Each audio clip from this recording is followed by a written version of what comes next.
Sony TC-788-4, changing the belt. There is nothing out there on how to change this belt, nothing on YouTube, and I've just changed the belt on this. So let me run through it on what you do to change the belt. Tricky. You need to be like a surgeon with triceps and all that stuff to do this. But anyway, here we go. Let me, okay, this will work. Phillips screw in there. Phillips screw in there. And there's a Phillips screw in there under that spring. That basically moves the head back, this whole piece. But you've got all these linkages which stop you putting the belt through. Take out that clip and take out that clip and take out that clip there. Yep, that's back on. Okay, that is going to allow this to come forward, but also you need to take out this solenoid bracket. One screw there, one there, one there, and there's one there.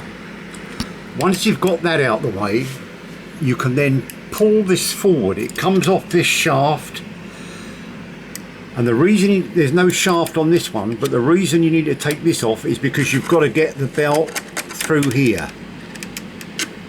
So once you've got that one out, that one out, that one there out, clip, clip, clip, 1, 2, solenoid bar, 1, 2, solenoid bar.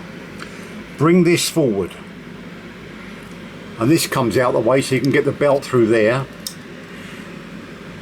And as this all comes forward, you can drop the belt out of the bottom, and here's the place to do it. Feed the belt will eventually end up coming out through here, because this piece has been disconnected, which allows you to get past that spring piece. Putting the belt back is the same thing. Feed it through there first, and then put it round the 2 Capstan roller bearings, motors, whatever you call them, in there, and then feed it through, and then bolt these up. Put the 3 back so it's in position. Then put these back, and this one. Put those 3 back and you find it in position. And then finally 1, 2, bolt those back in, 3, 4, and pinch them up tight. And here's the thing to do. It's so easy to drop one of these tiny screws. So what I do is I place, a lot better than this obviously, right in here. So if anything is going to drop, like there, it's going to drop out and not into the works of the unit. Tricky job. It's taken me about, I don't know, half an hour. There's the old belt, stretched about 2 inches, and that's what was up with this player. The front part easy to come off. The only thing you might wonder about are these pieces, but for that you need those. Just put that in there, unscrew, natural thread.